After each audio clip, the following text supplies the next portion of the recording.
Good afternoon or morning or evening or whatever time it is that you are receiving this mini lecture. The mini lecture for today is on preaching and especially about forms of preaching, and I will also introduce the um, sermon analysis or sermon review exercise. This exercise, by the way, is only due on April the 6th, so you have a few Sundays. You're looking at a sermon in that, or listening to a sermon in that exercise. And if you get this today, this video today, you could probably even look at tomorrow's sermon for the 29th of March, or it could be the next Sunday's sermon that you look at. So if you could have that in to me by April 6th, that would be great. I'll say more about that exercise, that assignment, after I talk a bit about sermon forms. This is the book, Determining the Form. Fascinating and short book on celebrating and describing a number of different types of sermon, forms of the sermon. Every act of communication comes to us in a form. A joke is a form. There are many different forms of joke. The knock-knock joke is a form. Knock-knock, who's there? It's got this regular pattern to it. Songs, popular songs have a form. They are generally 3 to 5 minutes long. There's a verse, there's a chorus, verse, chorus, verse, chorus. Things have form. An essay, there are many different forms of the essay, but it has a certain kind of form. Poetry, there are many forms of poetry. Stories can come in many different kinds of forms. So sermons also come in a number of forms, and he outlines them quite well. And the exercise, the assignment for this is to help you really, among other things, is to recognize and try to see the form of a sermon. And perhaps you can already look through this book and sort of figure out, now how do I usually preach, or what kind of sermon forms did I grow up with? The first few chapters in this book cover a number of sermon forms, including propositional and verse-by-verse and exegesis, interpretation, application. Those forms of sermon tend to be sermons that appeal to the intellect. They are essay-like or lecture-like. The preacher is trying to convince the listener of something, intellectually, in a sense. There were, over the years that these sermons have been preached and still are preached, it can still be a lot of emotion and even poetry and good stories in these sermons, but the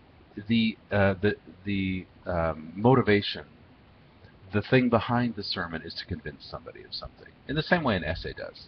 In this essay, I will show that X, and here's how I will show it to you. Well, that typifies especially the propositional sermon, but a number of other sermons as well.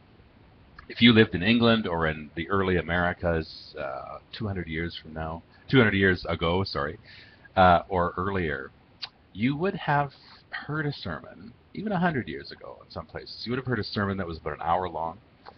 And the sermon, if it was this propositional lesson sermon, or sometimes called the 3-point sermon, or the 8-point sermon, or the 14-point sermon, you would have heard the preacher say something like, I want to show that God is love.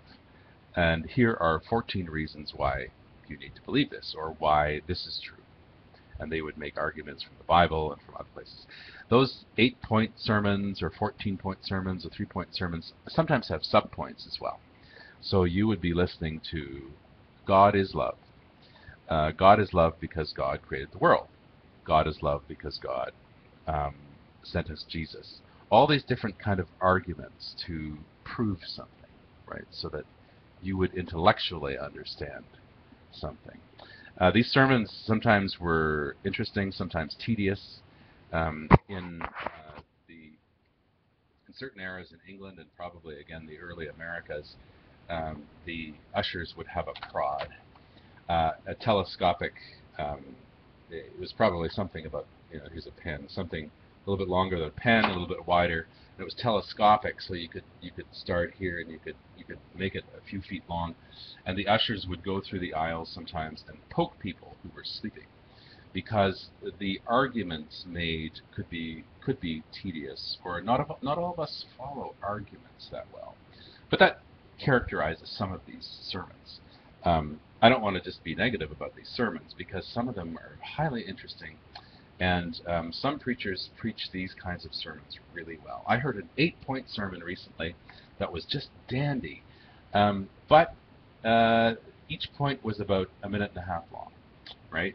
Not everybody gets away with that. One of the things you want to watch out if you're going to do a 3-point sermon or a 4-point sermon is you want to make sure that first point is, you want to make sure the points are evenly spaced out, so that if your first, I was at a service once where the preacher had a 9-point sermon, scared me right away, and scared all of us, because the first point was about 10 minutes long. And we're all looking at our watches at that point and wondering, okay, this preacher has about 20 minutes in this sermon time here, and the first point is 10 minutes long. That's a problem, because now we're doing the math and thinking, we're going to be here for 80 minutes. Well, the preacher realized what he had done wrong, and very quickly went through the other points. So the sermon didn't end up being all that edifying in that sense, or interesting, because he mistimed that. Anyways, so there's the verse-by-verse sermon. Calvin and Luther would have used this kind of sermon in the Reformation era. A lot of Anabaptists preached in this way as well. Exegesis, interpretation, application sermons. We may have heard some of these. This has been a popular form as well. Another interesting kind of sermon that I've heard in African American settings as well as Mennonite settings way back is where the preacher, it starts out to be a kind of topical thing, like, I want to talk this morning about love, about the importance of love. God loves us, we love each other. You talk about love for a few minutes, and then you go through the whole Bible, well, as much as you can, in however long the sermon is. These sermons are usually 45 minutes long.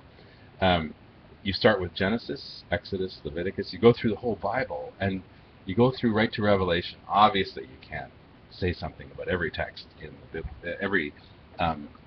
every book of the Bible, but this was a common way for a common structure or form for a sermon. So in this sermon, you always knew when the sermon was going to be over soon, because around the time the preacher gets to Titus or one of those pastoral epistles, that soon they'll be at Revelation, and then the sermon will be over.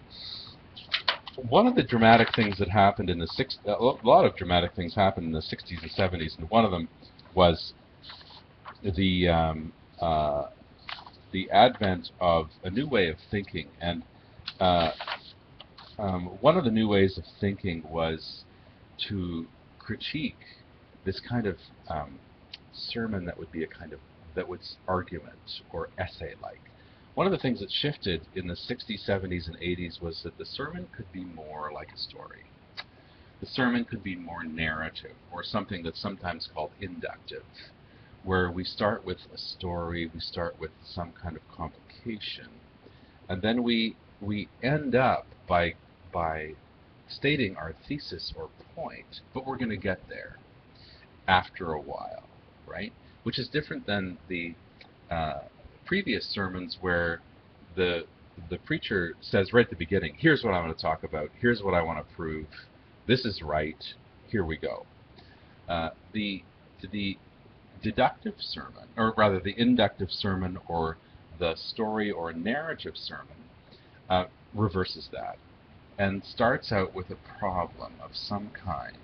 You develop that problem, and then at some point you say, well, maybe the answer to this is this, right? And then you have much more of you have people on the edges of their seats at the beginning, because they're wondering, now, where are you going with this? Well, what is the answer to this question or this complication that you've described here? People are wondering what's happening, wondering what the answer might be to a question. So these kinds of sermons, and you read about this in chapter 2 of Allen, and almost everything after chapter 7 in Allen, is some kind of narrative structure of a sermon that begins with complication and moves through that complication to some kind of resolution, and then some kind of climax, and then the sermon is over, more or less. These kinds of sermons resemble much more the kind of thing we watch on television. If you're watching a murder mystery, or if you're watching or reading a murder mystery, or watching one, or if you're watching just about any show on television, it starts with a complication, and then there are several ideas or options for how that conflict might be resolved. This one, oh no, that doesn't work. How about this one? No, that doesn't quite work either. This one, oh, that's funny, but it doesn't work. And then finally, there's a moment, there's a climax, there's something that happens, and that makes sense now. It's a surprise. It sort of does something to us. It pumps our adrenaline up a little bit, or it satisfies us, and then the story is over. So sermons since the 60s, 70s, 80s, 90s sound more like that. They tend to sound more like a story, or even more like a poem. They move in a different way than those old sermons did that were arguing something. These sermons, sometimes just the general term is the narrative sermon for this. These sermons are also more like an event than sort of reading an essay. An essay, or a sermon that was sort of done in the old way, is more about something. It's about a topic. It's about this or that. The narrative sermon, the sermons that we've been working on in the last 40 or 50 years, they're about something. They also do something. They're an event in and of themselves. A story is an event, not simply about something. Can you imagine going to a symphony one evening and somebody asking you when you came home, somebody who couldn't go to the concert says, so what was the symphony about? No, we don't ask that question. We would ask something like, how was that? Or how was that experience? And those are almost better questions for the narrative sermon, the kinds of sermons that we generally hear now. So I want you to especially look at I think it's chapter 7. Chapter 7 is the 4 pages of the sermon, and that's the kind of sermon that you're going to preach when you're here for the hybrid week. And we will work through that in more detail when we begin the hybrid class in end of May, I believe. But the 4-page sermon is a sermon that it is narrative in its form. It's a very particular form and a particular structure. And it begins with, what's the trouble in the text? That's page 1. And these pages aren't literal. Yet, I am going to ask for your sermon in June that this sermon is, you pretty much have the same amount of time or space for each of these pages. So there's 4 pages, there's 4 sections to this sermon. What's the trouble in the text? What's the analogous trouble in the world? What's the grace in the text? What's the grace in the world? It's that simple, and it's that difficult. So, what's the trouble in the text? Very simply, for the woman at the well. Well, this is John chapter 4. It can be very simple. The woman wants water. She is thirsty. It could be either one of those sentences or both of them. So, what's the trouble in the text? Well, there are many troubles in this text. You have to choose one. That's how the sermon works. One trouble. What's the one trouble in the text that you see this week? Well, the woman is thirsty. She needs water. What is an analogous trouble in the world? Well, you can do some analysis here. What is... You can take that sentence that you used for the woman at the well and just move it right over. We are thirsty. In this world, we are thirsty. What are we thirsting for, and why?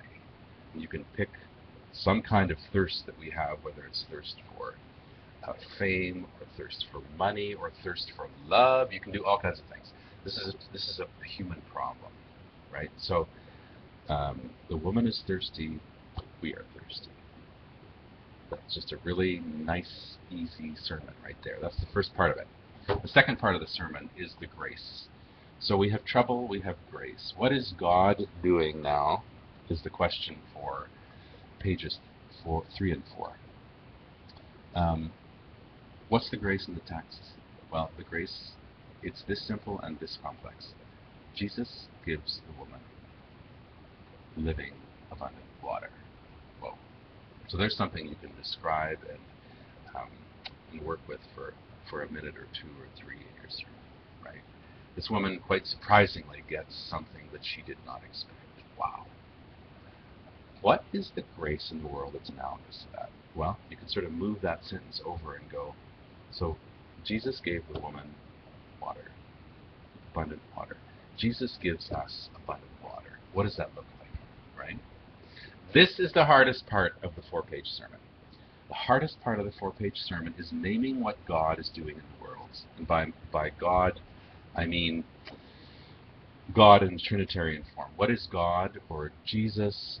God as creator, Jesus as savior, the Holy Spirit as mover and shaker, if you will. What is God doing in the world right now that is somehow analogous to the woman at the well receiving this abundant water that makes her run away without the jar, run back to her community to tell them about Jesus? She has been released from something. What are some stories of how we have been released in the world today from the things that keep us down, right? So the page 4 is difficult. Anyways, I just want you to take a look at that for now and ponder that and anticipate that you will read Paul Wilson's book on the 4 pages of the sermon. If you haven't started reading it already, you can probably start, or maybe just you have a lot of time actually between the time that this class ends and the official hybrid class begins. So that could be a good time for you to get into that. In any case, enjoy this book. It's a fascinating little read. It may confuse you a little bit because we don't often think about sermon forms, and he goes through them very quickly. But I think the biblical example that he uses is quite helpful. So take a look at that, and perhaps for your post this week, you may want to write something about what form have I used? What form seems the most easy for me to listen to when I listen to a sermon? Where have I heard these forms before? What form do I? Some of you have been preaching for years. What form do I use, or is it a hybrid of some of these forms? And which form do various folks in your church love to listen to? Because some of us do love the story form big time. We love the story kind of sermon, the narrative sermon. Some others like a more rational sermon that tries to prove something in an interesting way. We're all built a little differently. We're all wired differently. So you may want to comment about that in your post. I'm going to close this particular video down because it's getting long, and I will make another video for to describe the assignment that you have, the sermon analysis assignment.